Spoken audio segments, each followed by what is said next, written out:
사랑하는 여러분, 오늘도 이렇게 함께할 수 있어서 참으로 감사합니다. 여러분, 혹시 이런 경험 있으신가요? 좋은 말로 다가오는 사람인데 왜인지 마음 한구석이 불편하고 뭔가 석연치 않은 느낌이 드는 경험 말이에요. 요즘 세상에는 그럴듯한 말로 포장된 거짓들이 참 많습니다. SNS를 보면 그럴싸한 영적인 이야기들이 넘쳐나지요. 당신의 내면의 신성을 깨우세요. 우주의 에너지와 하나가 되세요. 같은 말들 말이에요. 그런데 사도 요한은 이미 2000년 전에 우리에게 경고했습니다. 사랑하는 자들아, 영을 다 믿지 말고 오직 영들이 하나님께 속하였나 분별하라고 말이죠. 오늘 우리가 함께 살펴볼 요한일서 4장은 참으로 놀라운 말씀입니다. 이 한 장 안에 사랑이라는 단어가 무려 27번이나 나온다는 걸 아십니까? 그만큼 이 장은 사랑에 대한 가장 깊고 아름다운 진리를 담고 있습니다. 하지만 동시에 영적 분별력에 대한 매우 중요한 가르침도 함께 담겨 있지요. 우리는 오늘 세 가지 중요한 질문에 대한 답을 찾아갈 것입니다. 첫째, 어떻게 참된 진리와 거짓을 구별할 수 있을까요? 둘째, 하나님의 사랑이 우리에게 어떻게 나타났을까요? 그리고 셋째, 우리는 왜 서로 사랑해야 할까요? 이 질문들에 대한 답을 찾아가는 여정이 여러분의 신앙을 더욱 깊고 단단하게 만들어줄 것입니다. 그리고 무엇보다 우리를 향한 하나님의 그 크고 놀라운 사랑을 새롭게 깨닫게 될 것입니다. 자, 그럼 이제 함께 요한일서 4장의 깊은 우물 속으로 들어가 보겠습니다. 마음을 활짝 열고 성령님의 음성에 귀를 기울여 보세요. 사도 요한이 이 편지를 쓸 당시 초대교회는 참으로 혼란스러운 시기를 지나고 있었습니다. 영지주의라고 하는 이단 사상이 교회 안으로 스며들어 오고 있었거든요. 이들은 예수님이 진짜 사람의 몸을 입고 오신 게 아니라고 주장했습니다. 영은 선하고 육은 악하다는 이분법적 사고를 가지고 있었기 때문이죠. 그래서 거룩하신 하나님의 아들이 더럽고 악한 육체를 입을 리 없다고 생각했던 겁니다. 여러분 상상해 보세요. 교회 안에서 예수님은 진짜 사람이 아니셨어요 라고 가르치는 사람들이 있다면 얼마나 혼란스러웠겠습니까? 그것도 그럴싸하게 지식과 깨달음을 강조하면서 말이에요.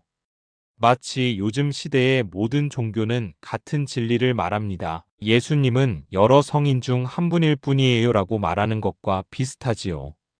그래서 요한은 단호하게 말씀합니다. 사랑하는 자들아, 영을 다 믿지 말고 오직 영들이 하나님께 속하였나 분별하라. 많은 거짓 선지자가 세상에 나왔음이라. 이 말씀을 들으면서 저는 어렸을 때 어머니께서 해주신 이야기가 생각납니다. 우리 동네에 약장수가 왔는데 그 사람 말이 얼마나 구수하고 그럴싸하던지요. 이 약 먹으면 모든 병이 낫습니다. 100가지 병을 고친다는 백병초로 만든 귀한 약이에요 라고 하더랍니다. 많은 사람들이 비싼 돈을 주고 그 약을 샀지요. 하지만 나중에 알고 보니 그냥 밀가루 반죽에 설탕을 섞은 거였다고 합니다. 영적인 세계도 마찬가지입니다. 그럴싸하게 들리는 말이라고 해서 다 진리는 아니거든요. 그래서 요한은 분별의 기준을 제시합니다. 영마다 예수 그리스도께서 육체로 오신 것을 시인하면 하나님께로부터 온 것이요 예수를 시인하지 아니하는 영은 하나님께로부터 온 것이 아니니 이것이 곧 적그리스도의 영이니라. 여기서 핵심은 육체로 오신 것입니다. 하나님이신 예수님께서 진짜 사람의 몸을 입고 진짜 사람으로 이 땅에 오셨다는 것을 믿느냐는 거예요. 왜 이게 그렇게 중요할까요? 생각해 보세요. 만약 예수님이 진짜 사람이 아니셨다면 그분의 고난도 가짜가 되는 겁니다. 십자가에서 흘리신 피도 의미가 없어지지요. 부활도 무의미해집니다. 그런데 성경은 분명히 말합니다. 예수님은 우리와 똑같은 육체를 가지셨고 배고프셨고 목마르셨고 피곤하셨고 우셨고 고통을 느끼셨다고 말이에요. 저는 병원에서 입원해 계시는 성도님들을 신방하면서 이 진리의 소중함을 더욱 깊이 깨닫게 됩니다. 어떤 할머니께서 말씀하시더라고요. 목사님, 예수님도 이렇게 아프셨을까요? 그래서 제가 대답했습니다. 그럼요, 예수님은 우리보다 훨씬 더 큰 고통을 겪으셨지요. 그래서 우리의 아픔을 다 아시고 함께 하실 수 있는 겁니다. 그분이 진짜 사람으로 오셨기 때문에 우리의 연약함을 아십니다. 우리의 고통을 이해하십니다. 우리의 슬픔에 공감하십니다. 이것이 바로 성육신의 놀라운 비밀이에요. 요한은 계속해서 말합니다. 자녀들아, 너희는 하나님께 속하였고 그들을 이기었나니 이는 너희 안에 계신 이가 세상에 있는 자보다 크심이라. 아, 이 말씀이 얼마나 위로가 되는지 모릅니다. 우리 안에 계신 성령님이 세상에 있는 어떤 악한 영보다 크시다는 거예요. 요즘 세상을 보면 참 혼란스럽습니다. TV를 켜면 온갖 신비한 이야기들이 쏟아지지요. 점을 보고 사주를 보고 타로를 보고 별자리를 보고 젊은 사람들도 이런 걸 신기해하고 재미있어 하더라고요. 그런데 우리는 두려워할 필요가 없습니다. 왜요? 우리 안에 계신 성령님이 그 모든 것보다 크시니까요. 우리를 보호하시고 지켜주시니까요. 이게 바로 믿음의 확신이에요. 요한은 거짓 선지자들의 특징도 알려줍니다. 그들은 세상에 속한 고로 세상에 속한 말을 하며 세상도 그들의 말을 듣느니라. 여기서 세상이라는 말은 하나님을 떠난 세상, 하나님을 대적하는 세상을 의미합니다. 거짓 선지자들은 사람들이 듣기 좋아하는 말을 합니다. 당신은 완벽해요. 당신 안에 신성이 있어요. 당신이 곧 우주예요. 같은 말들이지요. 귀가 솔깃하고 기분이 좋아지는 말들입니다. 하지만 진짜 하나님의 말씀은 때로 우리에게 불편할 수 있습니다. 회개하라고 하고 겸손하라고 하고 죄를 버리라고 하니까요. 하지만 그게 바로 우리를 살리는 진짜 말씀이에요. 쓴 약이 몸에 좋다는 말이 있잖아요. 영적인 것도 마찬가지입니다. 그러면서 요한은 아름다운 대조를 보여줍니다. 우리는 하나님께 속하였으니 하나님을 아는 자는 우리의 말을 듣고 하나님께 속하지 아니한 자는 우리의 말을 듣지 아니하나니 진리의 영과 미혹의 영을 이로써 아느니라. 정말 명쾌한 기준이지요? 하나님을 진정으로 아는 사람은 하나님의 말씀에 귀를 기울입니다. 반대로 하나님께 속하지 않은 사람은 아무리 좋은 말씀을 들려줘도 받아들이지 않아요. 저는 이것을 전도하면서 수없이 경험했습니다. 어떤 분들은 복음을 듣자마자 눈물을 흘리며 받아들이시더라고요. 아, 이게 내가 평생 찾던 진리구나 하면서요. 그런데 어떤 분들은 아무리 설명해도 이해하지 못하시거든요. 이게 바로 영적인 문제예요. 자, 이제 요한은 본격적으로 사랑에 대해 이야기하기 시작합니다. 그런데 그 시작이 참으로 놀랍습니다. 사랑하는 자들아, 우리가 서로 사랑하자. 사랑은 하나님께 속한 것이니 사랑하는 자마다 하나님으로부터 나서 하나님을 알고 사랑이 하나님께 속한 것이라니요. 우리는 흔히 사랑을 감정이나 느낌으로만 생각합니다. 그런데 요한은 사랑의 근원이 하나님이시라고 말합니다. 모든 참된 사랑은 하나님으로부터 나온다는 거예요. 여러분, 부모가 자녀를 사랑하는 그 마음, 부부가 서로를 아끼는 그 마음, 친구를 위하는 그 마음. 이 모든 아름다운 사랑의 감정들이 사실은 우리 안에 계신 하나님으로부터 나오는 겁니다. 우리가 사랑할 수 있는 것은 하나님께서 먼저 우리에게 사랑하는 능력을 주셨기 때문이에요. 그래서 요한은 이렇게 말합니다.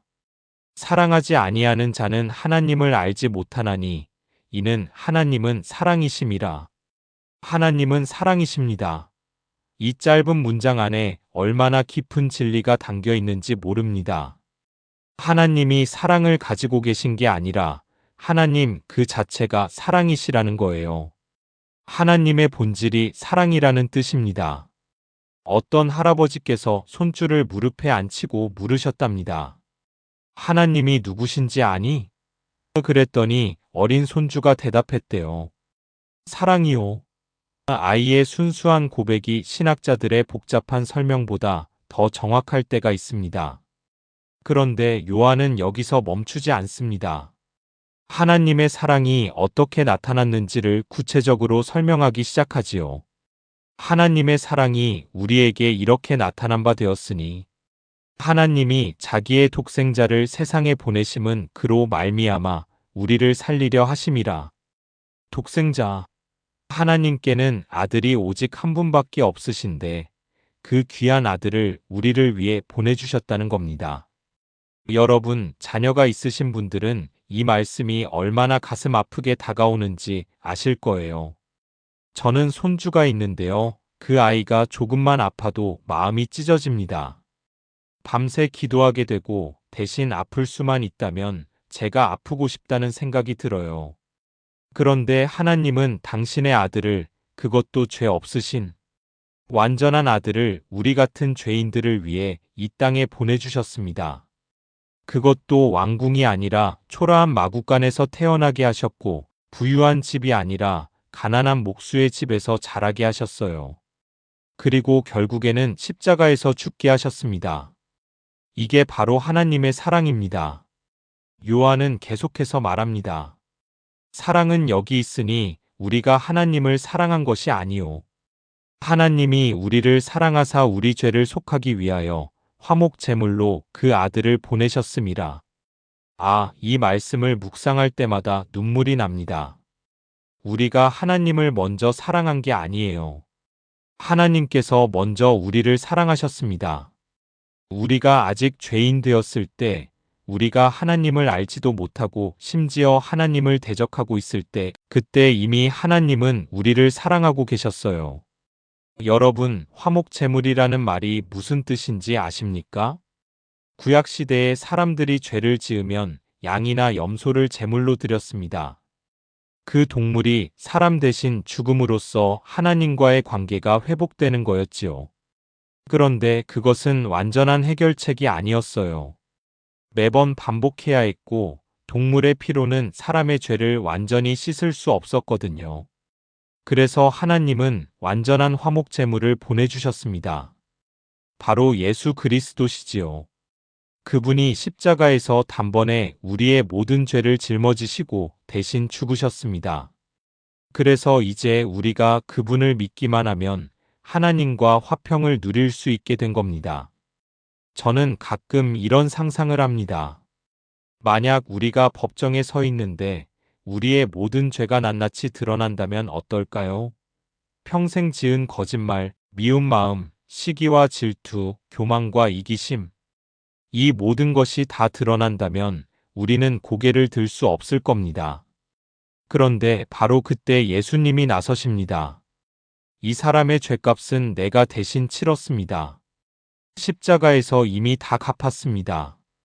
그리고 판사이신 하나님 아버지께서 말씀하십니다. 무죄. 이게 바로 복음입니다. 이게 바로 하나님의 사랑이에요. 그러니까 요한이 이렇게 말하는 겁니다. 사랑하는 자들아, 하나님이 이같이 우리를 사랑하셨은즉 우리도 서로 사랑하는 것이 마땅하도다. 논리가 참 명쾌하지요?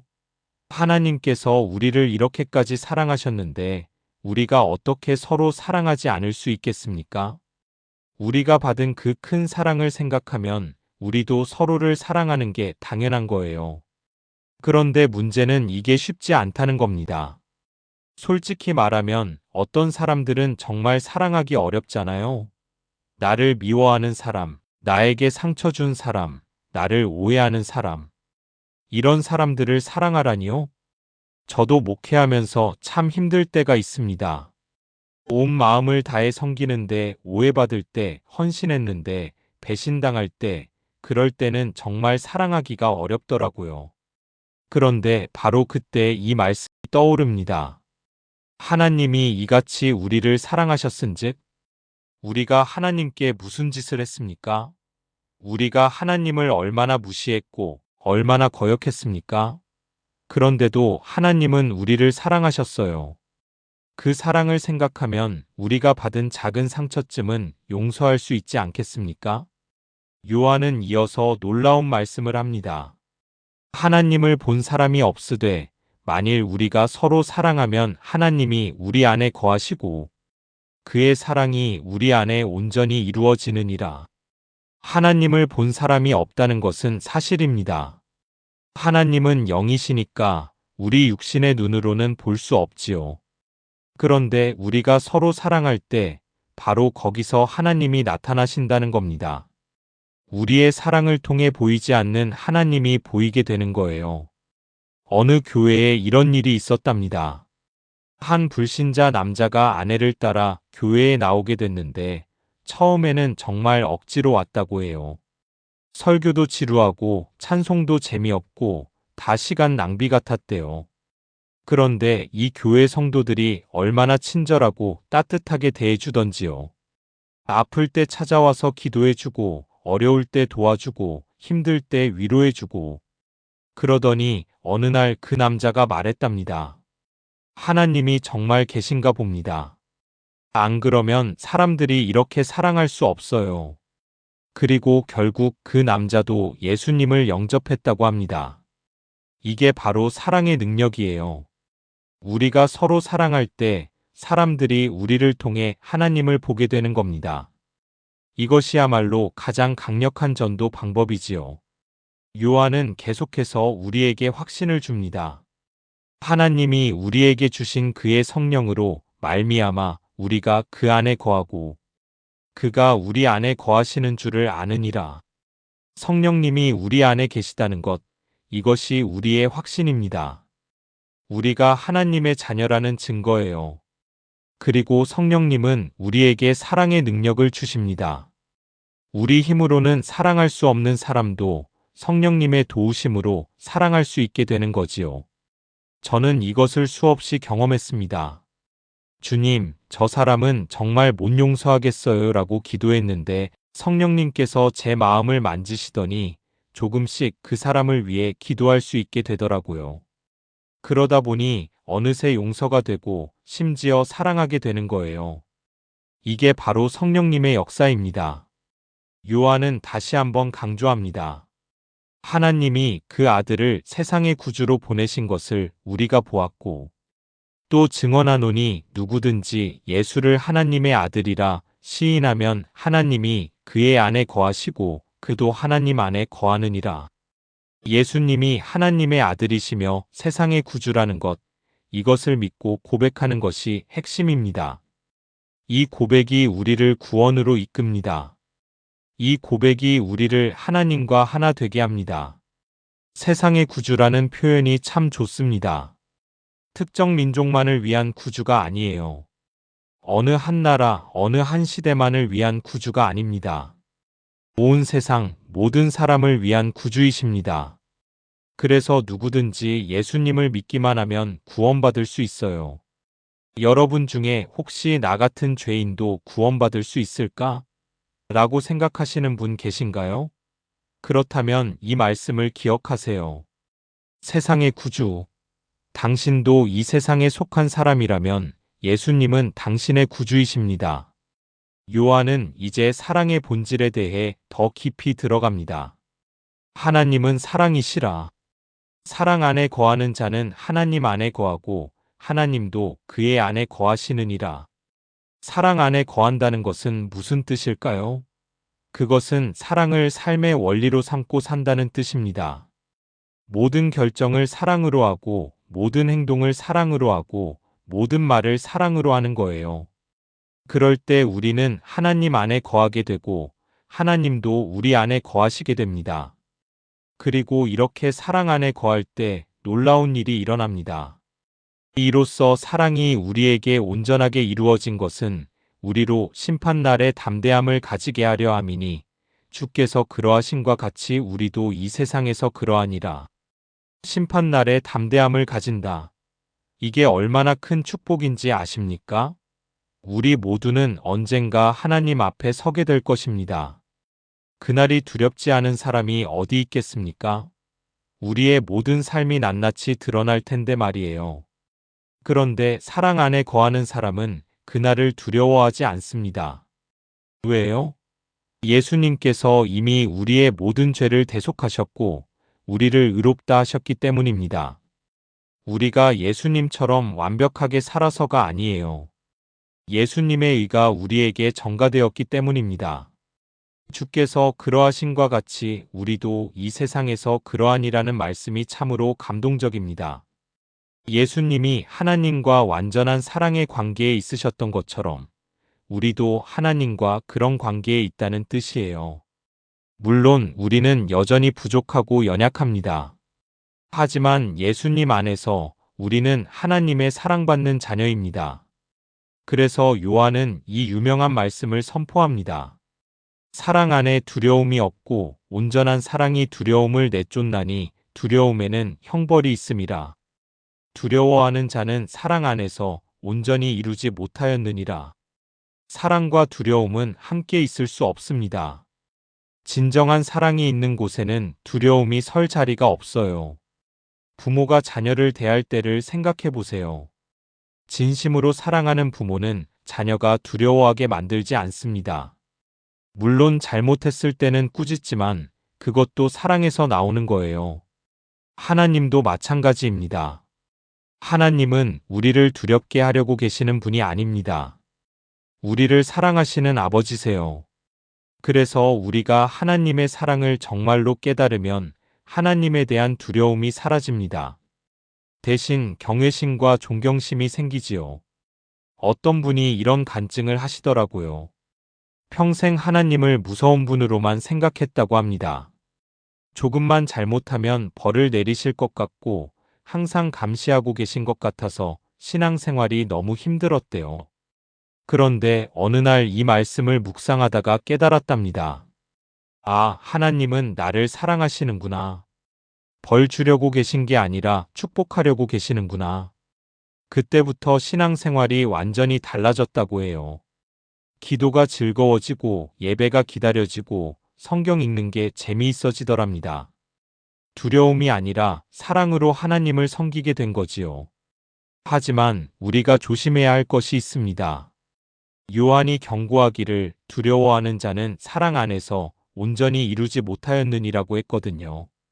만약 우리가 여전히 하나님을 두려워한다면 그것은 아직 하나님의 사랑을 완전히 깨닫지 못했다는 신호일 수 있어요.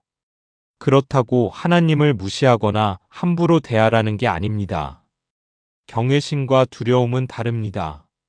경외심은 존경과 사랑에서 나오는 거고 두려움은 벌이나 거부에 대한 염려에서 나오는 거예요. 요한은 사랑의 근원을 다시 한번 상기시킵니다. 우리가 사랑함은 그가 먼저 우리를 사랑하셨음이라. 이 짧은 문장이 모든 것을 설명합니다. 우리의 사랑은 우리에게서 시작된 게 아니에요. 하나님께서 먼저 우리를 사랑하셨고 그 사랑을 받은 우리가 이제 다른 사람을 사랑할 수 있게 된 겁니다. 마치 빈 컵에 물을 부어야 그 물이 넘쳐 다른 곳으로 흐르는 것처럼 우리도 하나님의 사랑을 먼저 받아야 다른 사람을 사랑할 수 있어요. 제가 아는 한 집사님이 계십니다. 이분은 참 사랑이 많으신 분이에요. 교회에서도 가정에서도 직장에서도 늘 다른 사람을 섬기고 배려하시거든요. 한 번은 여쭤봤습니다. 집사님, 어떻게 그렇게 사랑을 베푸실 수 있으세요? 그랬더니 이렇게 대답하시더라고요. 목사님, 제가 뭐 특별한 사람이 아니에요. 저도 옛날에는 이기적이고 냉정한 사람이었어요. 그런데 하나님의 사랑을 깨달았을 때 제 마음에 변화가 일어났어요. 하나님께서 나 같은 사람도 사랑하시는데 내가 어떻게 다른 사람을 미워할 수 있겠어요? 정말 맞는 말씀입니다. 하나님의 사랑을 체험한 사람은 달라질 수밖에 없어요. 그 사랑이 우리를 변화시키고 우리를 통해 다른 사람에게도 흘러가게 되는 겁니다. 그런데 요한은 이제 좀 더 구체적이고 도전적인 말씀을 합니다. 누구든지 하나님을 사랑하노라 하고 그 형제를 미워하면 이는 거짓말하는 자니 보는 바 그 형제를 사랑하지 아니하는 자는 보지 못하는 바 하나님을 사랑할 수 없느니라. 이 말씀은 정말 찌릅니다. 우리가 하나님을 사랑한다고 말하면서 동시에 형제를 미워할 수는 없다는 거예요. 그건 거짓말이라는 겁니다. 왜요?